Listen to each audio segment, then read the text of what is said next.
desain manusia itu seperti ini, ya. Sebaik-baiknya orang ada potensi jahat dalam dirinya yang belum terstimulasi. Sejahat-jahatnya orang ada kebaikan di dalam dirinya. Yang ini kalau kita sentuh terus ini mau besar.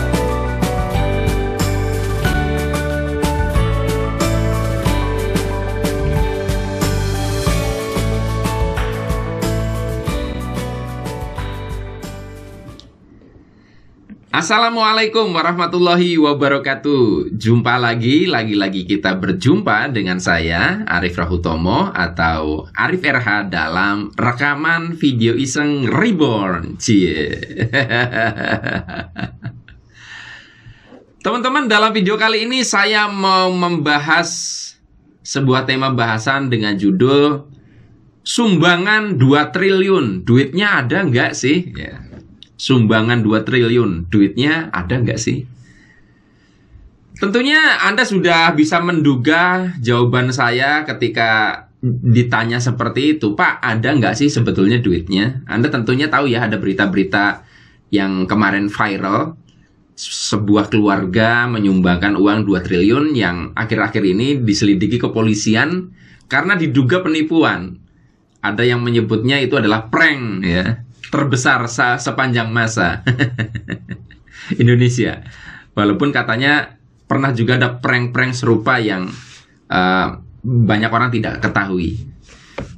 Nah, duitnya ada nggak sih? Ya terus terang nggak tahu. Karena berbagai versi kan. Ada yang bilang memang nggak ada yang bilang uangnya di Singapura dan itu susah banget untuk dicairkan dan sebagainya.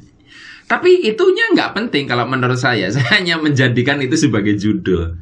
Ya, supaya Anda mau menerima sebuah nasihat dari leluhur kita, dari nenek moyang kita, terkait dengan fenomena semacam ini.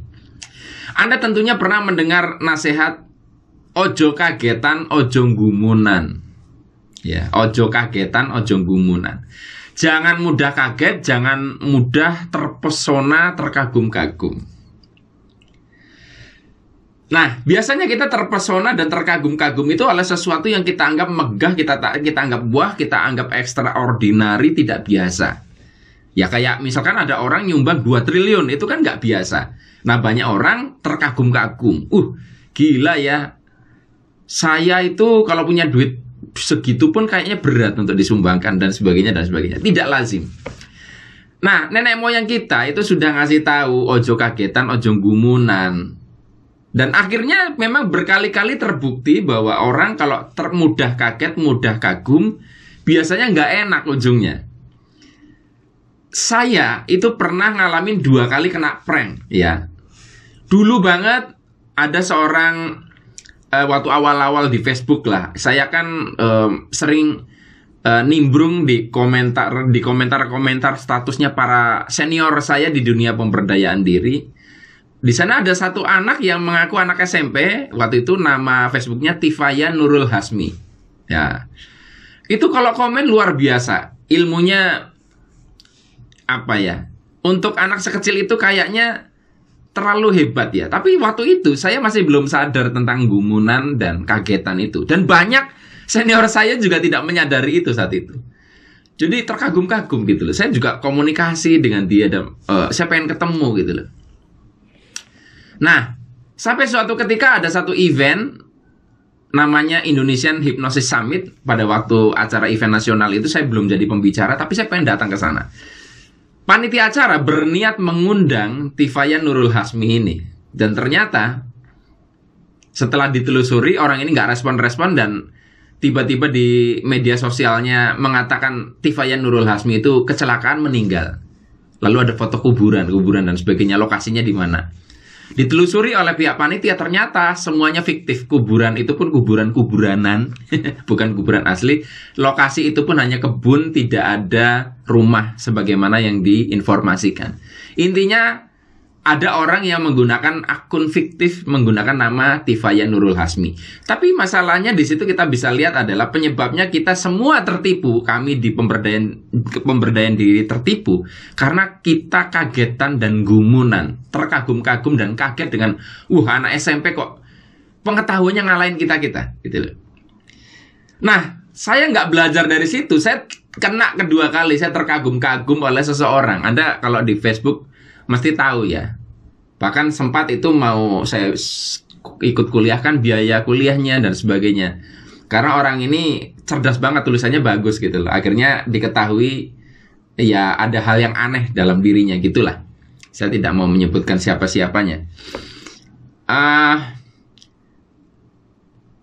Di kedua kali saya malu luar biasa, jujur ya. Saya malu luar biasa karena saya termasuk orang yang sangat berpihak kepada dia ketika dia itu terlibat sebuah kasus. Nah, setelah akhirnya saya telusuri, ternyata memang saya tidak pas untuk membela dia, ya akhirnya saya akui saya kena prank ya. Nah ya, dari yang kedua ini saya akhirnya kapok.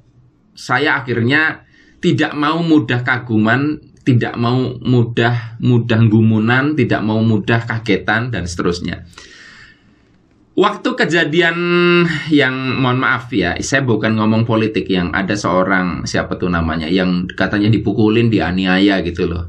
Terus orang-orang hebat kayak maaf Pak Prabowo dan sebagainya kan langsung mengatakan bahwa ini pemerintah harusnya mengusut siapa pelaku penganiayaan dan sebagainya.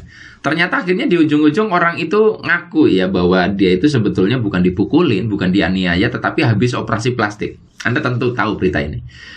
Itu saya termasuk orang yang tidak mengolok-olok Pak Prabowo dan kawan-kawan yang kena prank itu, karena saya pernah merasakan kena prank seperti itu. Artinya iya, saya pernah ngalamin gitu loh. Jadi kena prank kayak gitu, itu tidak melihat Anda apakah orang hebat atau tidak, politisi atau tidak, orang pinter atau tidak, orang cerdas atau tidak, semua bisa kena prank. Ya, kita lihat yang 2 triliun ini banyak banget yang kena prank. Bahkan orang-orang yang yaitu yang membuat podcast itu, yang langsung menjadikan itu sebagai bahan, kemudian mengundang orang yang terkait itu untuk menceritakan tentang itu dan sebagainya. Itu kena prank semua. Sekarang podcast yang membahas itu banyak yang mengolok-olok. Ya.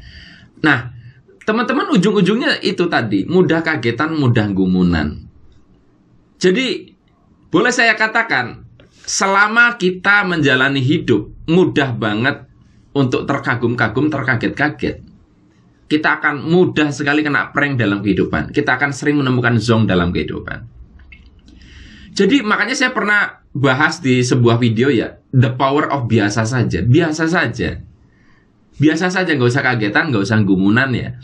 Dan saya punya satu pengamatan yang paling akurat ya, bahwa sesuatu itu cenderung sebuah prank ya. Kalau itu too good to be true. Jadi terlalu indah untuk menjadi sebuah kenyataan.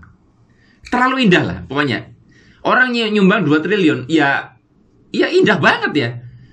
Saya bukan katakan itu terus nanti ternyata tidak ada duitnya ya. Saya belum juga mengatakan seperti itu. Tetapi itu sudah ada ciri sangat terlalu indah untuk jadi kenyataan. Too good to be true. Nah, Anda kalau misalnya ditawarin bisnis, ditawarin sebuah kerjasama, lalu di situ iming-imingnya, Bapak di sini pokoknya nggak ngapa-ngapain. Bapak di sini pokoknya, maaf, ada alarm nyala.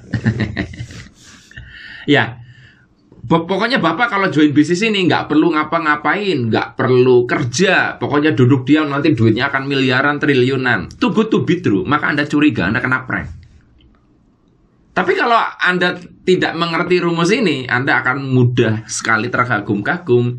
Anda akan kaget, iya tuh, wah luar biasa. Nah kayak gitu. Teman-teman, banyak orang itu juga lupa bahwa beragama tidak menjamin Anda tidak kena prank ini. Mohon maaf, bahkan orang beragama termasuk orang yang mudah banget kena prank.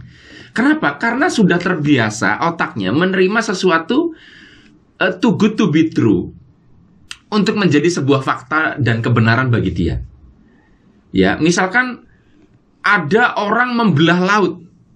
Ya, coba kalau ada berita itu sekarang, too good to be true kan? Ya. Tapi kalau karena itu bagian dari iman, ya saya tidak katakan itu prank atau tidak, itu ada di kitab suci. Nah, maksud saya adalah sesuatu yang indah, wow, itu sudah biasa menjadi konsumsi orang beragama, terus terang. Nah, terlepas kita tidak membicarakan itu bagian wilayah iman, saya nggak mau bahas itunya. Tapi sudah terbiasa dengan wow, itu orang beragama. Nah, mereka udah terbiasa terkagum-kagum, gumun, kaget, mudah sekali. Oleh karenanya orang yang beragama justru kalau boleh dibilang orang yang paling gampang kena prank. Karena sudah habit di kepalanya menerima sesuatu yang too good to be true, sudah biasa dengan yang wow. Nah, jadi makanya kenapa teman-teman juga yang beragama ini jangan kepedean bahwa Anda tidak bakalan kena prank. Kalau perlu Anda berdoa, ya Allah lindungilah aku dari prank. Lindungilah aku dari dorongan kaget dan mudah takjub. Maka kita akan terbebas dari nemuin zong-zong seperti itu. Mudah-mudahan kita bisa dihindarkan dari hal-hal semacam itu, selalu ditingkatkan kualitas kita untuk lebih waspada dalam kehidupan. Mudah-mudahan bermanfaat. Sampai ketemu lagi dalam video iseng reborn yang selanjutnya. Saya akhiri. Billahi taufiq wal hidayah. Wassalamualaikum warahmatullahi wabarakatuh. See you.